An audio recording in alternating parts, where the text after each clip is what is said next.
ഇടുക്കി ജില്ലയിൽ കുട്ടിക്കാനത്തിനടുത്ത് പള്ളിക്കുന്നിൽ ഗാത്തിക് വാസ്തുശില്പകലയിൽ ബ്രിട്ടീഷുകാർ നിർമ്മിച്ച ആരാധനാലയമാണ് സെന്റ് ജോർജ് CSI ചർച്ച്. പള്ളിയോടൊപ്പം തന്നെയാണ് ഇവിടുത്തെ സെമിത്തേരിയും. ചരിത്ര പ്രാധാന്യമുള്ള ഒരു സെമിത്തേരിയാണിത്. കുട്ടിക്കാനം ഏലപ്പാറ റോഡിൽ ഇടത് സൈഡിലായിട്ടാണ് ഈ ചർച്ച് സ്ഥിതി ചെയ്യുന്നത്. സിനിമാക്കാരുടെ ഒരു ഇഷ്ട ലൊക്കേഷൻ കൂടിയാണിത്. പൃഥ്വിരാജിൻ്റെ 9NS ഫിലിമിൻ്റെ ഷൂട്ടിങ്ങും ജോജി ജോർജ് നായകനായ ജോസഫ്, മമ്മൂട്ടി നായകനായ പ്രീസ്റ്റ്, യോബിൻ്റെ പുസ്തകം തുടങ്ങി ഒട്ടനവധി ഭാഷകളിൽ ഇവിടെ ഫിലിമിൻ്റെ ഷൂട്ടിംഗ് നടന്നിട്ടുള്ള ഒരു ലൊക്കേഷൻ കൂടിയാണ്. 1970കളുടെ മധ്യത്തിൽ ദക്ഷിണേന്ത്യയിലെ സെമിത്തേരിക്ക് ബ്രിട്ടീഷ് അസോസിയേഷൻ സ്ഥാപിതമായതോടുകൂടിയാണ് യൂറോപ്യൻ സെമിത്തേരികൾ മാർക്ക് ചെയ്യാനും സംരക്ഷിക്കാനുമുള്ള ശ്രമം തുടങ്ങിയത്. 1869 തിരുവിതാംകൂർ മഹാരാജാവ് നൽകിയ 15 ഏക്കർ സ്ഥലത്താണ് തേയില നടീലിൻ്റെ പ്രാരംഭഘട്ടത്തിൽ യൂറോപ്യന്മാർക്ക് ആരാധനാലയത്തോടെ പള്ളി പണി കഴിപ്പിച്ചത്. അന്നത്തെ 800 രൂപയായിരുന്നു ഈ പള്ളി പണിയുന്നതിന് ചിലവായ തുക.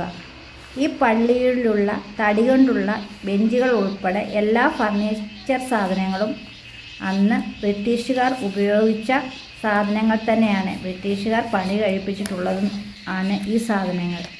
ദുരൂഹത നിറഞ്ഞ കല്ലറകൾ ആണിത്. ബ്രിട്ടീഷുകാരുടെ സ്വന്തം എന്ന് ഇന്നും അവകാശപ്പെടുന്നു.